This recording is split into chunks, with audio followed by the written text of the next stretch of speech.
From the Playboy Club in London, it's the ultimate test of the best in poker. 12 great players battle it out in 3 different disciplines for the title of Premier League Mixed Game Champion.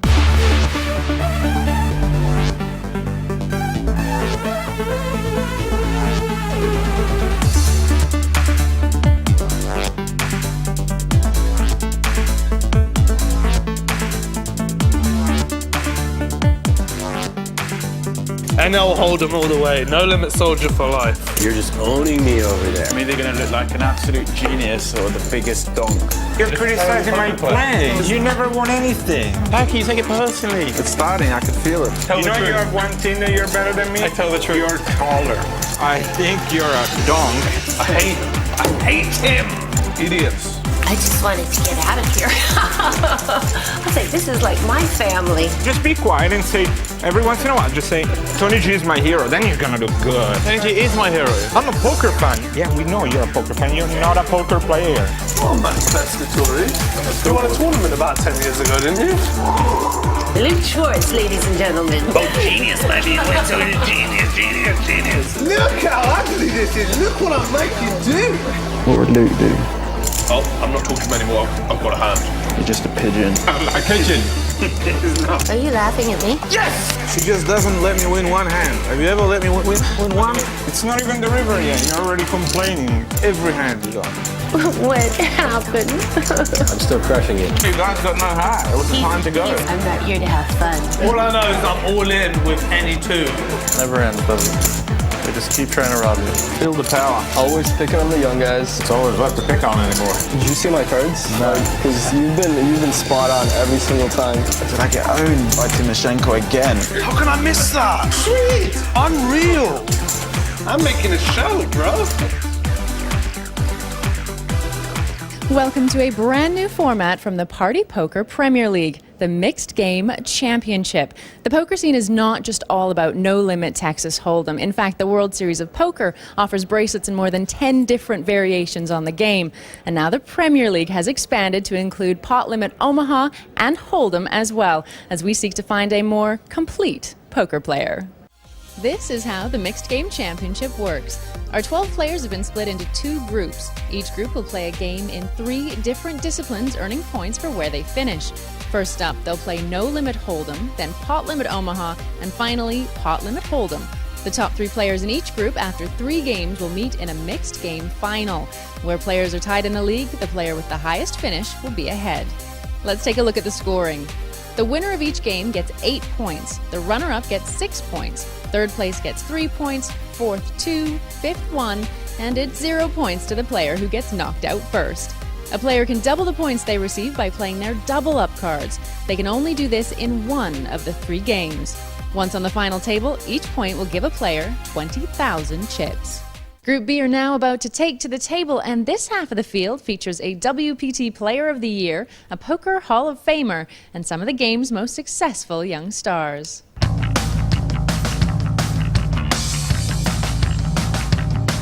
He's a member of the Poker Hall of Fame and has over $4 million in career tournament winnings. Simply the ambassador of poker. It's Mike Sexton.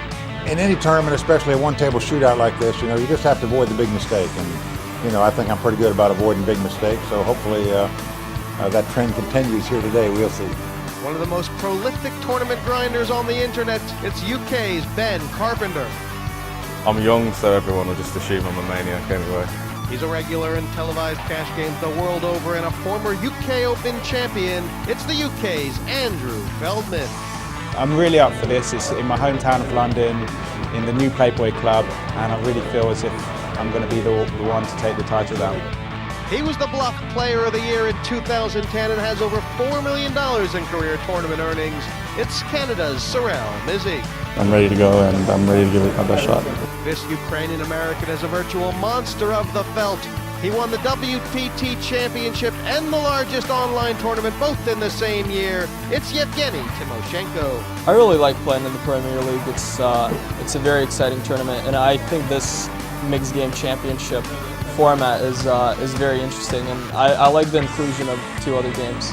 the 2010 WPT Player of the Year, has 3 WPT final tables and the WSOP bracelet, all in the span of the last 18 months. This is American Andy Frankenberger. I'm really excited to be here. This is my first time playing in the Premier League. I think it's an exciting format. I think it should be good for television.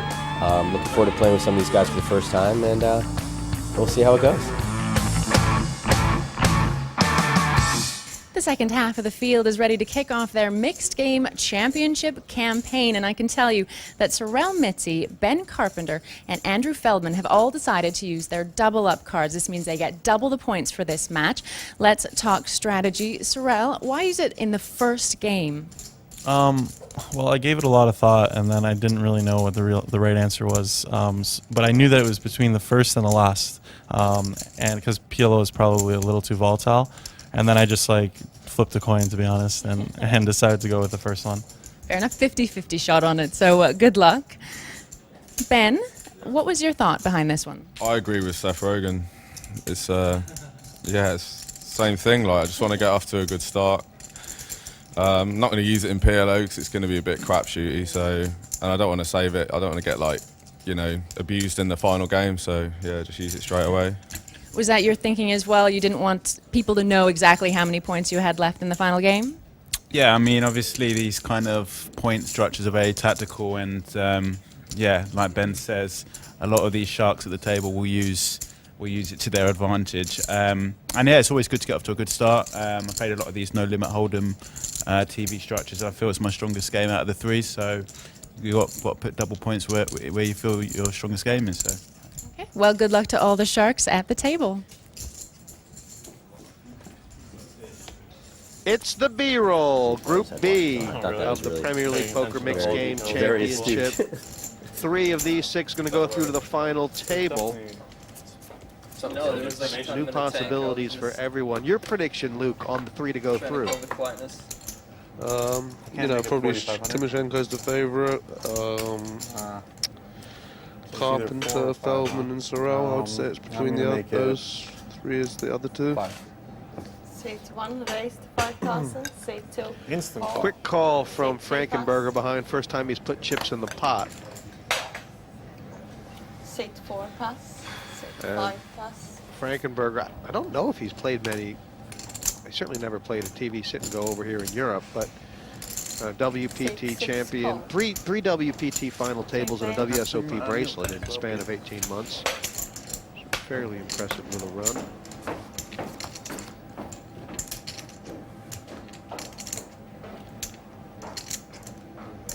Seat 6 check. It's a good spot for Feldman to check raise, even though he's got just no equity in the hand. He can so easily rep an 8 here.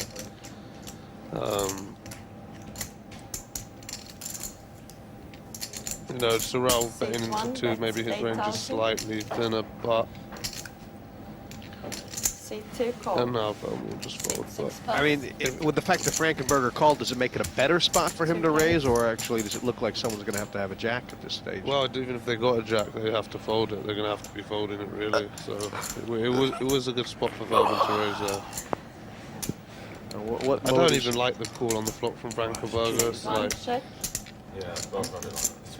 what mode is Mitzi in right now? Is he in check fold, check call, check I don't know? Yeah, I think that was a sort of a check I don't know. It's a kind of a weird spot because he probably thinks he has the best hand. He doesn't want to bet it because, I mean, he could have bet it actually. It's a weird sort of bet from Frankenberger, isn't it? Because if he had a pocket pair, wouldn't he check back? So yeah, no, he's just representing a jack. A jack and only a jack. Pretty much, yeah. But Charles got his side, just has to fold. But yeah, he could have bet that turn actually. Frankenberger stepping up to the plate when given the offer, and if he does bet, I think he should have bet that turn actually. He puts even low pocket pairs; they have to fold almost on the turn, I think.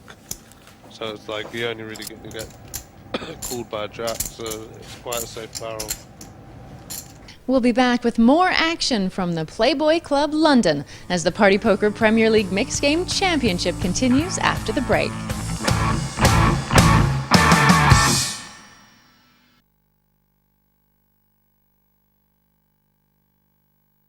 Welcome back to the Party Poker Premier League Mixed Game Championship. Last time out, we saw Max Pescatori, Tony G, and Matt Giannetti in action in Group A, and now Group B are at the table for the first time. Their lineup includes Mike Sexton, Sorel Mitzi, and Yevgeny Timoshenko. Let's get back over to the game with Luke Schwartz and Jesse May. Missed flush draw apparently, and he was so sure that was me, and I knew I would have remembered if I played against him, yet to play a guy like that. So I Say 3 pass. right. That was basically. I think that was. But then no, we bet his exit Say hand. 4 pass. Say 5 raised to 5,000. No, we just made Say one. 6 pass. It was like One for 10K pass. or something. Yeah, his exit hand in the London High Roller. Yeah. And I knew the hand. I had ace. I had Say 9, he 2 had ace call. queen suited, and he had Two all in players. 3 flop, he turned an ace. And no, we didn't bet. I don't know if we bet on that. Pretty sure you did. Oh yeah, whether he took me out. That was a bet, wasn't it? It was not only like whether he took you out, but This is an interesting flop. They Yeah. both got a piece of it. And is this another hand where Ben Carpenter in the cutoff with the 7-8 suited, is it too nitty for him to fold? Is he That's way too nitty. so he's I was actually the one. he had to do this. And for You Frankenberger, guys are so Yeah. confident, then why don't you bet on it? And Yeah. both of them were like, yeah, I'll He bet called on out it. the big. Yeah. Check he call all called the out time here? Yeah, he's gonna just check call. I mean, it's a pretty Yeah, well, standard I like play. your side though. I did like your side because usually it's the person who like was involved in that Say hand. 2 call. Like you're gonna know. turn could get more interesting. Carpenter is I think probably Carpenter should almost bet every turn here. Really? Yeah, just to, even if a bad card like that comes, I didn't diamond play this hand Say against 2 him. protects his check. hands. And I knew that I've never even played Legends of Poker. well with the plan being that it's very hard for Frankenberger to raise you without a hand that beats you. It's just unlikely that Frankenberger's got a flush, You may so have played it when you were I'd like. just bet every asleep turn if I or was drunk. Carpenter. Yeah, not only would I have had to play it, but I would have to like forget that I played with someone. Yeah. Yeah, Which is something you're Say not. 5 And it's the same. bets, Someone like him, 1,000. I know I would remember. if I And the played. size of the bet, half the pot, fair enough. And it was like Frankenberger's now he's got to really make a decision, But he right? was Because just in a bad he mood the can't minute I sat he down. can't call here and then It's fold like- on a blank river, can he? No, of course he can. I mean, everyone says that. That's like old school. Like, you call here, you have to fold the river. Like each street's different. You got to make decisions based on what you feel on the each street. So it's not like you have to fold and know exactly what he's doing on the river. Now, The in all- river will just go check anyway, probably. He was just had some, like, I mean, it would be a good value bet if he did bet it, but Really? well, I mean, what's he behind? Now Queen's come anyway, so if the other guy did have an 8 there Say chopping, 5 bets, could push him off a chop. 15,000. He knows where he is. Ben's played the turn well. He's just bet small every street, He's just towning Frankenberger here. Again, so did I. Frankenberger really has to realise probably not beating much, If Carpenter was bluffing, he probably would have bet for like 25 on the river, so it feels like a value bet for sure. So I think the ace-5 just got to throw it away. But if Frankenberger does call, not only is he going to lose the pot, but psychologically he's going to lose a massive amount to Carpenter because No, he's not. It's Well, bold. I don't know. it's gonna be- 15,000 chips. no, I mean, It's not a getting big deal. Oh, come on. Ben's gonna slam the cards down on the table. It won't. This is a chilled pot. This is a first level, Jesse. Say 2 call. Watch. Oh, he is. Oh, Ben's going to taunt him. He's going to needle him. He's going to needle him. You're making a big deal out of this one. This is a bold little pot, mate. You have Nah, to but- admit, it psychologically makes Carpenter feel good that he can value bet these guys on the river, right? I mean, that was... I guess so, yeah. I mean, as I said, he played it well. He bet small every street. He played it how I would have played it as well. The early start for Ben Carpenter going well. And he's using his double-up card. Wouldn't he love to see this trend continue? Carpenter made his televised poker debut in the big game and now intends to make a huge Premier League splash.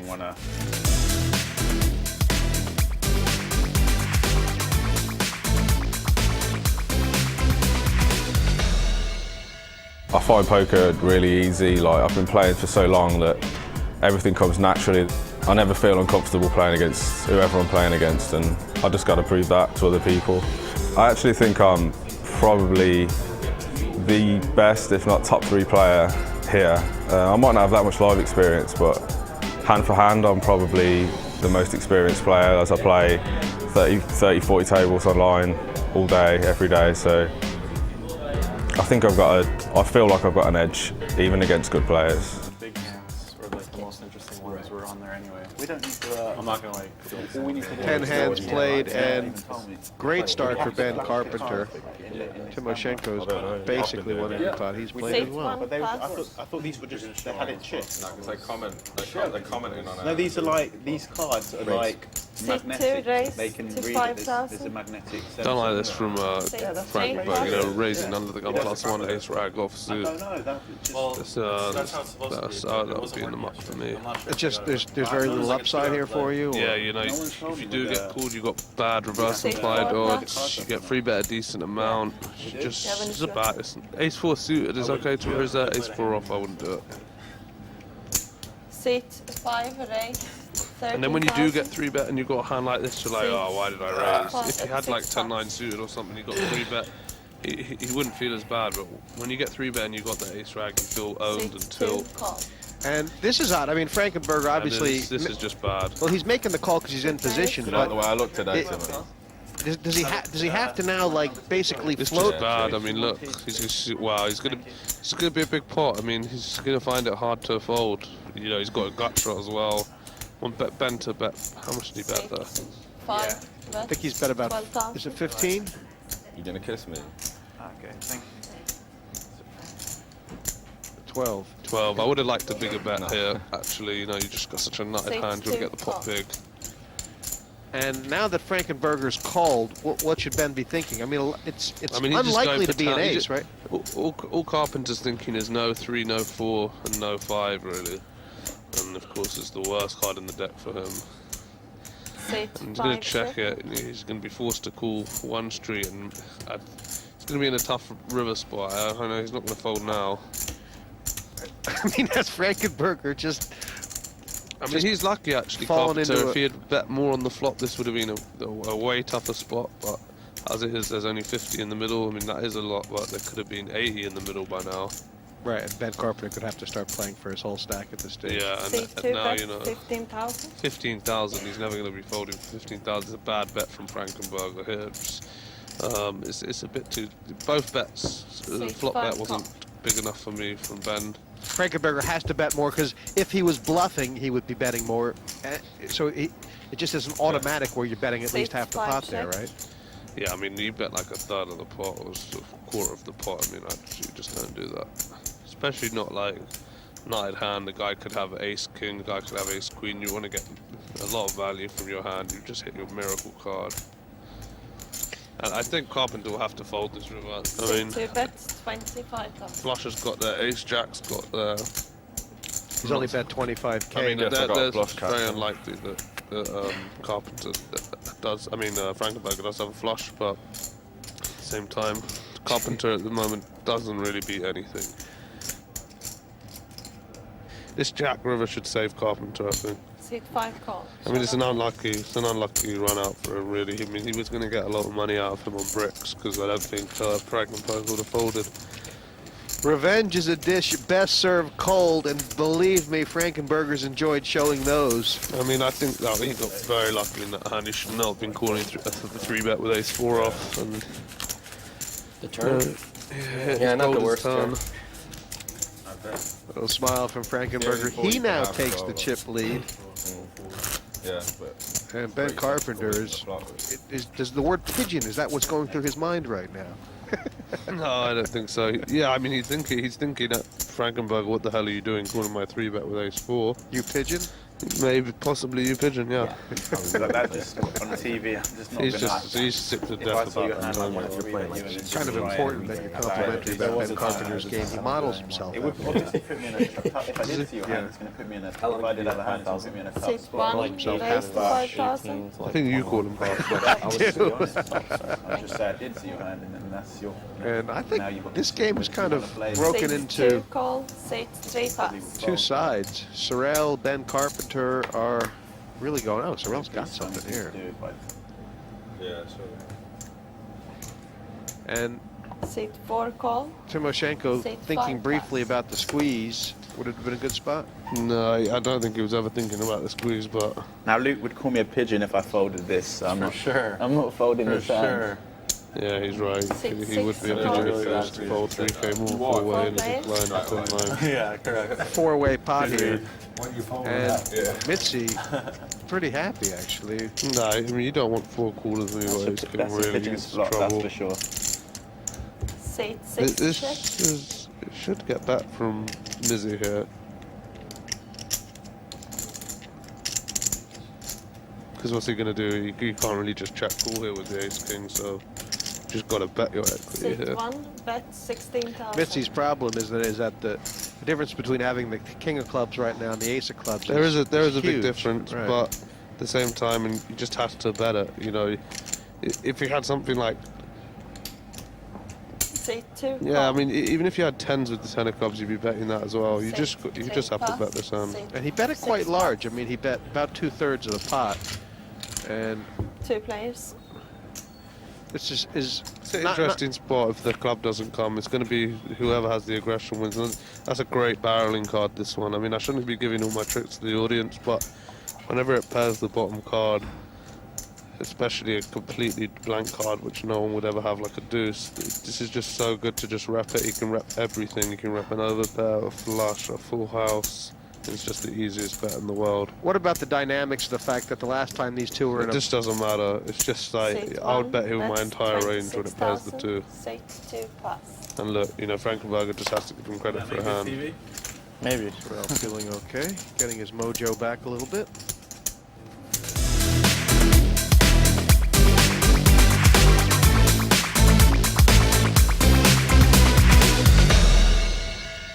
I spent a couple years in the Army as a reservist, and I would play like a lot there. And I was probably like, of the 12 to 15 guys that played, I was probably like the 5th best. I wasn't really good until I started playing online and just like analyzing the game from a new perspective. But even though I was 5th best, I had good game selection back then, and I'd usually play against like the 6th to the 12th best. So I ended up winning some paychecks, so that was good. And yeah, I won a few tournaments in 1 week, and I haven't really looked back. Generally speaking, I go a lot off my gut and my intuition. I trust my first instinct a lot, and I'm not really a mathematical, analytical player. I think I'm one of the few players who has as much experience, not only online, where I've put in the hours and I've seen the situations and I've just played so many hands where I just know what to do in a lot of spots. But I also have like a lot of live experience where I've been grinding the circuit now for like 3 or 4 years, and I've had a lot of success at that as well. So I think that's the one thing that I have over most of the opponents, is that I just have experience in both forms, and I know what I'm doing,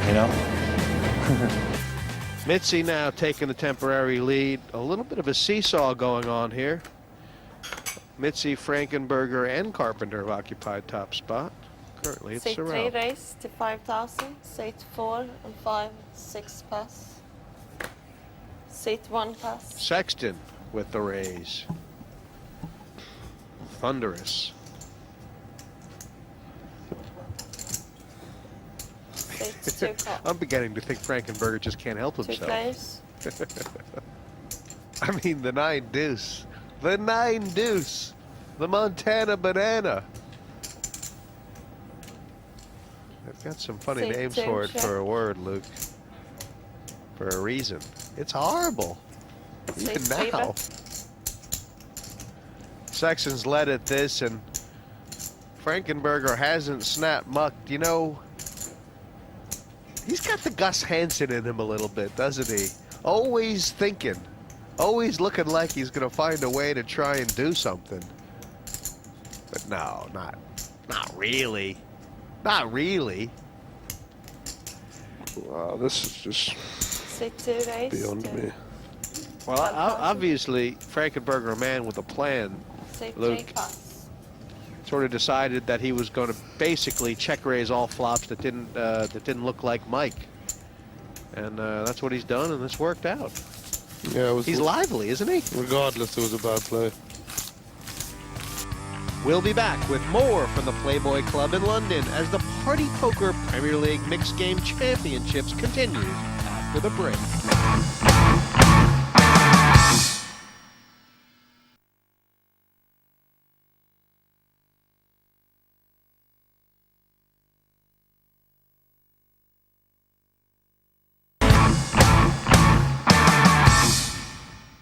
Welcome back to the first ever Party Poker Premier League Mixed Game Championship from the Playboy Club London. 12 players are competing in 3 different disciplines to find out who is the best of the best. Back over to the No Limit Texas Hold'em League match of Group B. Welcome back, myself and Luke Schwartz in the box. Still 6 on this table. 3 players using their double up card this time, and they're quite evenly spaced out. Second, fourth, and Ben Carpenter in 6th.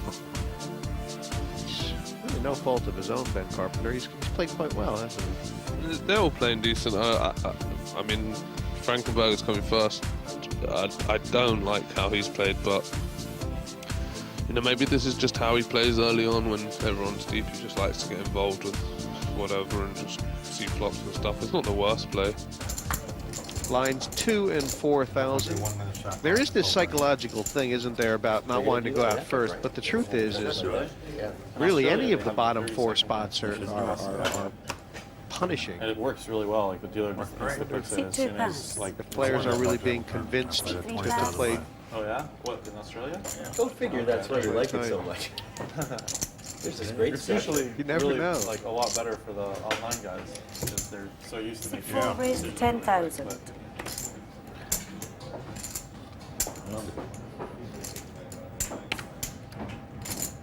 Now, Carpenter on the button to Timoshenko's cutoff. How does he balance the fact that Timoshenko hasn't gotten out of line yet? 5 re-raise. This is standard sort of re-raise here? Yeah, he could have. I mean, he was never folding. He could re-raise or flat. He's kind of got a lot of his chips involved now, doesn't he? This is a spot where I think Sorrell's just going to fall back, but he doesn't. 1 pass. I think that was a good spot for it because he could just fall back fold there and it wouldn't be the biggest deal. You know, he just risked 40,000 to take down 40,000 essentially, and Carpenter's not going to shove him with.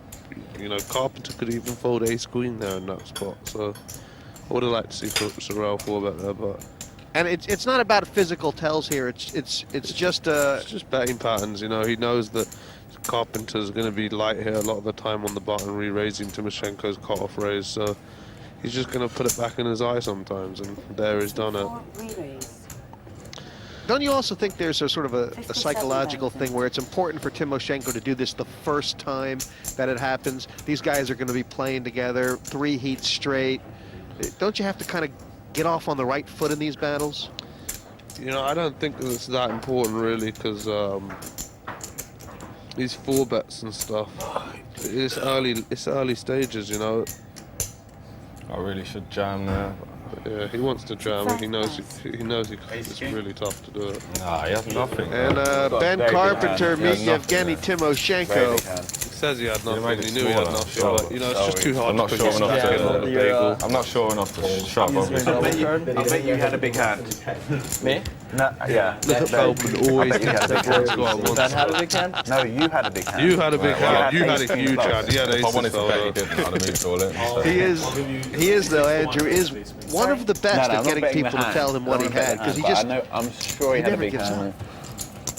You kind of feel Ben Carpenter may have probably had been history guilty with the guy of as just playing a little bit on autopilot. You know, the moves you might do sort of naturally on the internet, you got to be aware that when Yevgeny Timoshenko's on your right, you might have just wanted to fold, actually. I mean, he can't fold the king 10 suited pre-flop. He has to 3-bet or call it. It's just too weak to fold. But since he had position and it flopped so well, I might have opted for the flat call. I don't know what Feldman's doing here, raising 10-6. So. Mitzi seems to have a good little bead on Feldman, or just maybe he's shadowing I him. really don't. Oh, he's got king 8 suited. Fair enough. Do you like Frankenberger's call here, or would you 3-bet it? I would 3-bet that like 99% of the time. Yeah, and he has. I mean, it's an easy 3-bet. But 3-bet it quite large, right? I mean, you're not looking for callers there, are you? out of not, position? Not particularly, but then if he feels like he's ready to go broke with the ace queen, he doesn't want to bet it three bet it too large, because then he can't get anyone to 4-bet fold. So if he made it like 35k, no one can 4-bet to 70k and then fold for 150 more or something. So he'd like to give people room to do stuff. He's gone for the re-raise, 25k, and Feldman. 6-6 pass. Just sort of saving both face just get there. out of the way. I don't really like this from Sorrel. I would have preferred Sorrel to have just 3-bet it in the first place rather than flatting. But we've got an interesting pot brewing here. Has Sorrel got a plan? Is Sorrel going to miss? He's got position, so he's hit. It will be interesting. I mean, Frankenberger has to see bet this board. King 10-6 and hits his range all the time. Feldman said. Well, looks like. Oh yeah, Feldman had top 2. I mean bottom 2. So this is going to be interesting. If Frankenberger bets and Sorrel will just obviously call, he'd never raise. If a blank comes on the turn, it would be interesting to see whether Frankenberger can push off, put one more bet in there. And even this bet is of a serious nature. I mean, he's setting up a bit. He's setting up the pot now. He's bet half pot. It's going to be 135 when Sorrel calls. And this is why you weren't crazy about Sorrel calling with the King 8 in the first place, because he just doesn't know where he is now, does he? I mean, did he just fold? No, he's called. He's called, yeah. He's called, and if the turn bricks, so that's kind of an interesting turn. That's kind of a harder turn to bet, because Sorrel could have a hand like Jack 10 suited. It doesn't seem like Sorrel would have called the flop actually with Jack 10 suited. So maybe Frankenberger can deduct this and feel like I can push Sorrel off some draw, or it is a hard turn to bet here, though. He doesn't expect Sorrel to fold a king. Sorrel could have a 10, even though it's unlikely. well, right, because if Frankenberger, in his mind, if Sorrel's got a king, it's actually quite a good king. It looks like king, queen. Yeah, king. exactly. Sorrel's hand looks kind of face up right now for like king, jack, king, queen suited. So what about jack, queen, or even what Frankenberger as I has, said, ace, jack? It doesn't really look like Sorrel would have called the 3-bet with like 10-9. No, I mean would have called on the flop with a 10. So I mean, yeah, he could have queen jack. It looks like Sorrel's got a king. I wonder if Frankenberger's thinking to himself, if he bets the turn, he's committed to betting the river, isn't he? No, as I said, that's old school, bro, and you got to take every street differently. And the fact that Sorrel's using his double up card and Frankenberger's not. No, that's got no. Nothing on this, and he's checking. No, I don't blame him for the check. It's a tough card to bet. I don't think Sorrel's ever betting here either. Just don't see the point in it, really. I mean, he's not getting called by queens if he bets. One check. No, and Frankenberger could have a couple hands that beat him that he was checking as well. And wow. He's hit now. And I think Sorrel will have to fold this, because it's just now no hand that Frankenberger could have to. Because Sorrel knows Frankenberger will not bet this river with queen. So what now when Frankenberger bets, the only hand Sorrel beats is like a complete bluff. With 2 4s? Yeah, I mean, he would have flatted 2 4s, so like a total bluff, like an ace-5 suited pre-flop, or 6-8 suited pre-flop, or his 6s hit the flop. But, just something that just has none of this board at all. I mean, it's going to be, I think, an easy fold for Sorrel. The only way he could get called if he bets really small, but I think he's going to go for value, try and put Sorrel on the king, queen, king, jack, and just bet like 65k or something. C2 bet 60,000. Yeah, that's what I thought. About 60k. Nah, Sorrel's just hating it. Really bad card on the river. He just knows. He's literally beating 0 hands. And Sorrel has to weigh up, 60? actually. 60. He's getting some nice pot odds, but losing 60k from his stack now. This is not a pot odds type. Before when Ben Carpenter had to call 25k and 200k, that was more of a pot odds. This is a big bet. I think it's well, One call. I would not have called, but to Sorrell's credit, you know, Frankenberger, he's shown up with some funny hands, ace-4 off, you know, he could have a bluff. He could have had a bluff, but it's just on that board, there just wasn't many bluffs. Sorrell just had to just pray that if he was going to call, he was just going to be shown some major donking hand. And the fact that Frankenberger did get paid off there maybe shows that his strategy is sort of paying off. It's tough to get paid off by a good player like Sorrell Mitzi, and Frankenberger's done it.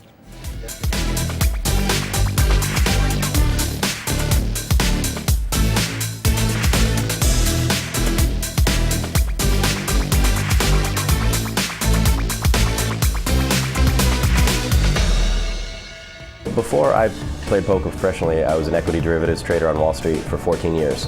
It's a very tense, pressure-filled environment, and where you're required to think on your feet, make very big decisions that can make or lose hundreds of thousands, millions of dollars.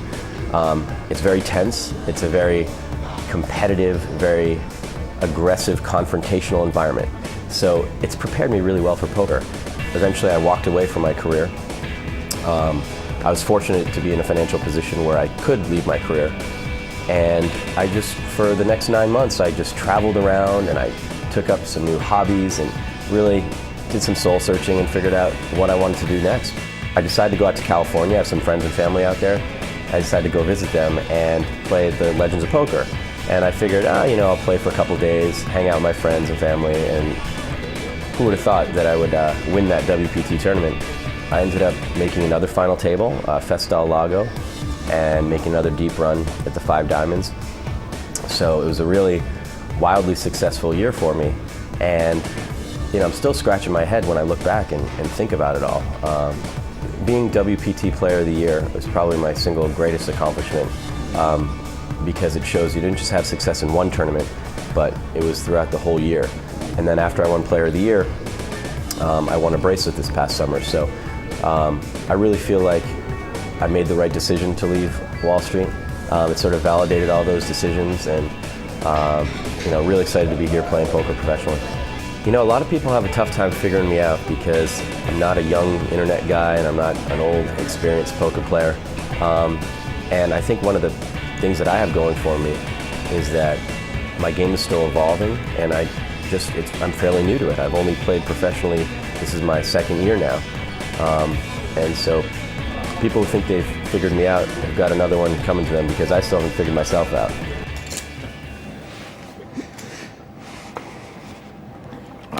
And Frankenberger, not only in charge, but completely dominant right now. I mean, he just won a pot, just so you know. It's just he's not completely dominant. He's owning these guys. He's not owning them. He's another league, another level. Like just on the bet side, I guess. When you check, you reevaluate the turn if Sorrell bet. Seat 5 called. Or you're going to just stop where you I certainly have to reevaluate if you bet. I mean, Sorrell's raised this up from the cutoff, and you don't know. You know, he looks to me like a man who's on a bit of tilt. Does he look like that to Carpenter as well? I mean, everyone's gonna think he's feeling tilted. He just lost a huge pot, biggest pot of the game so far. Probably feels like he should have folded the river. Obviously on the turn. Of course he can. You're gonna reevaluate. Top pair for Carpenter. I have to say that. Don't like the call from the small blind with Ben Carpenter's big blind, big blind. Oh, big blind. Okay, that's One raised to 10,000. I don't know how you play it. 3 to 4 bet.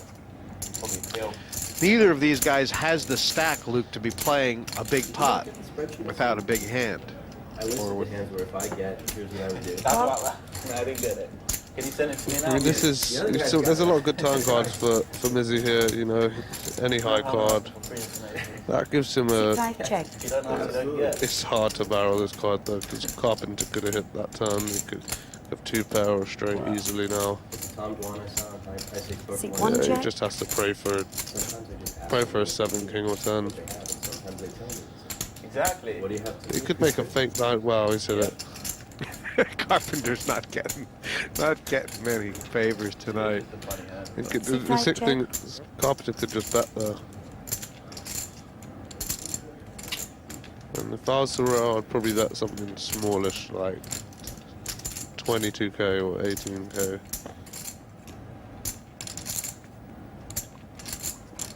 Yeah, he's just trying to get called. You can't bet too much here because no one really calls with a chop. He's gone for a bigger bet. I don't really like that. To 35,000. Because, you know, no one calls 35,000 here to chop. Why not? Because he has to call 35,000 to win 20,000. So that's just bad maths, isn't it? Look, he can only raise. I mean, well, this is interesting, really interesting. Maybe the big bet worked. Well, it's fallen for a good bet from Sorrel, I guess, because he knew he couldn't flat, so he knew he was just making the guy raise or fold. And yeah, this is an easy call from Sorrel. He'll just snap it off. I mean, what else is he's not going to fold 40k more, is he? Seat 1 call. Has Ben Carpenter fallen into one here? That raise on the river has really done his stack. I mean, I thought Sorrel bet too much because I didn't think Carpenter would ever just check raise there, but I guess Sorrel thought that he would, and the best way was to bet big so that he'd have to raise big to get them off. We'll be back after the break for more from the second league match of the Mixed Game Championship in London.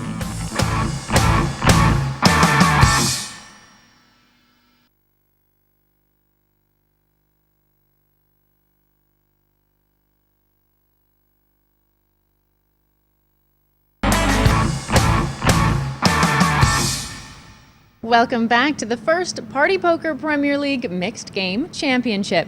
Half of the field is in action for our second league match, with the players being awarded points for where they finish.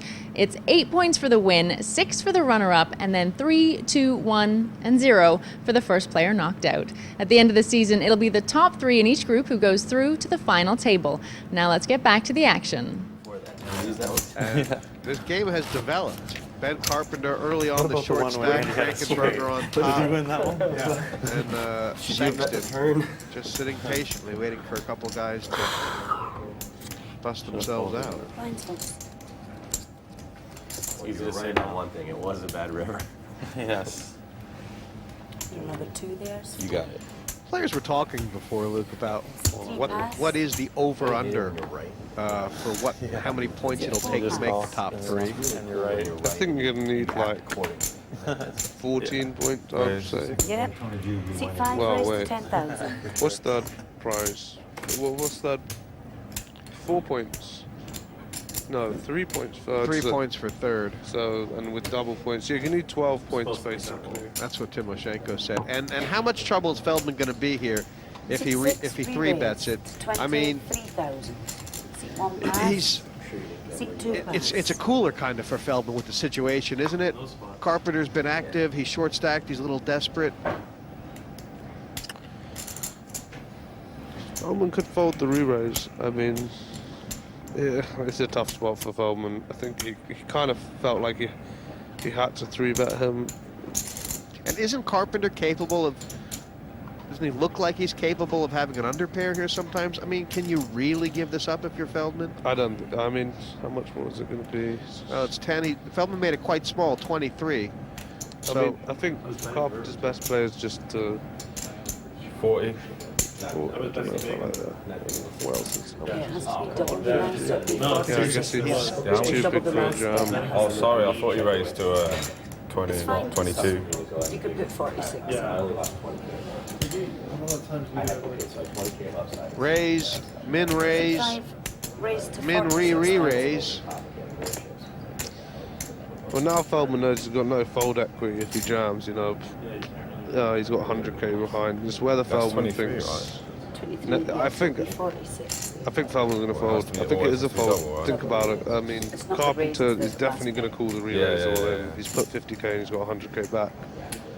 And so if he's going to call the all-in, he's going to be flipping versus 8s, or 8s is going to be dominating. I don't like that. That's bad. I don't like that at all. And what is Feldman's plan here? Is his plan to just decide that he's going to have to go with maybe small boards? Yeah, maybe he's just saying no ace king and I'll go with it. But this is going to pan out bad for Feldman, I think. Just a terrible flop for Feldman. I didn't like the flat. I think He has gotten cooler a little bit here, though, hasn't he? Yeah, but I think when Carpenter re-raised, I think he just had to fold or jam. 34,000. Maybe Feldman can find the fault now. No. Seat 6 call. All in, seat 6. He's not happy. He's seen the bad story. It's huge news for Ben Carpenter, who's going to double himself right back in this if the 8 doesn't come. And Feldman's going to take over the short stack. Thought you had it bigger than Early bad.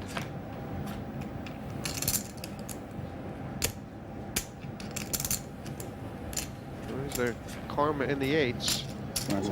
No, an emphasis, an exclamation point on the river. Ben Carpenter back in biz. And Feldman's had his legs chopped. Feeling sick, isn't he? Yeah. It's going to be tough spot. Feldman, of course, using his double up card, him, Carpenter, and Sorrell. And he now looking like someone who is going to put himself way behind in this tournament.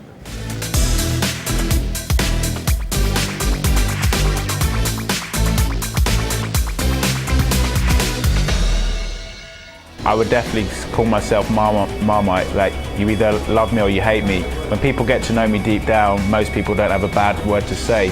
But unfortunately, there's a lot of people out there that like to say a lot of bad things about me, spread rumors, just purely for jealousy. At the end of the day, I'm the one playing these events. I'm the one who's been successful, and that's what does the talking. So I try not to rise to it, and try and play the best poker I can, and let that do the talking at the table.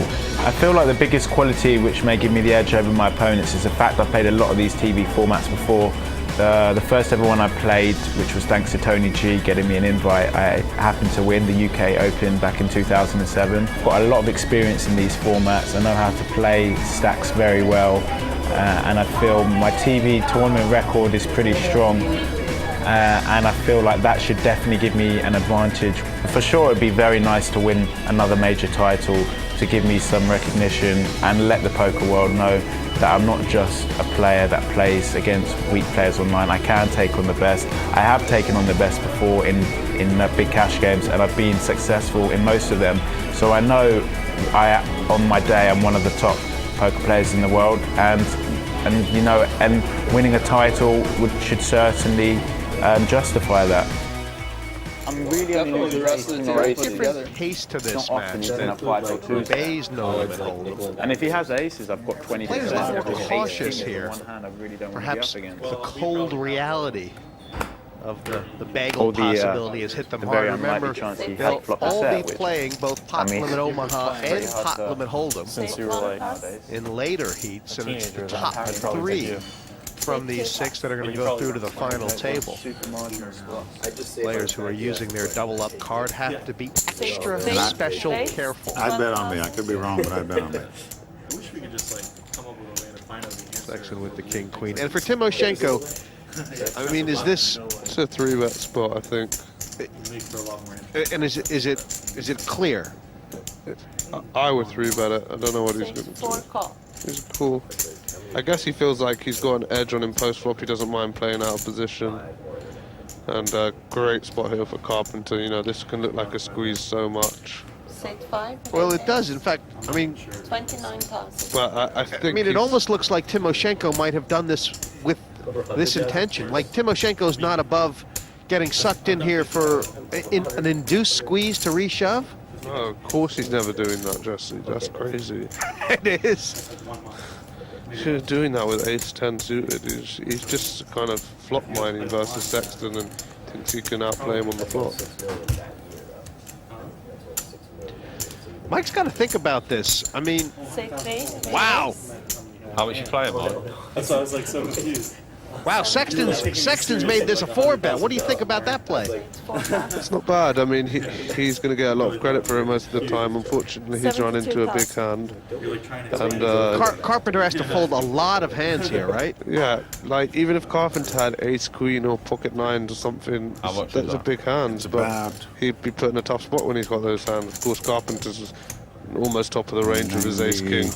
So he's going to move all in for sure. All in. 5 all in. He certainly has. And, I mean, was there any consideration for Carpenter about sort of the risk of going out first? He'd be very surprised to feel like that Sexton can 4-bet fold here, right? Possibly, but, you know, ace-king, what are you going to do? The guy's on the button. I mean, it's just a great spot there. It's an easy shove. Easy shove works out. And we've still yet to lose a player. I don't know. Still six-handed. Still no points have been allotted. Shove in there, like. Premier League newcomer Andy Frankenberger has been a breath of fresh air. He's storming through this heat. Nearly $500,000 and yet to see a player knocked out. Andrew Feldman well on the bottom, and with his double-up card in play, will he be bagelled out? Plenty to play for here with 8 points on top and 0 at the bottom. This league match continues as our poker pros battle it out for vital points required to take them into the top 3 spots for qualification to the final table. Always a sweat. Never easy. They're trying to pick on the old guys. I deserve a bit of luck on TV. You want to do this? I do now. What would Luke do? I can't believe you'd fold kings there. I mean, You're just a pigeon.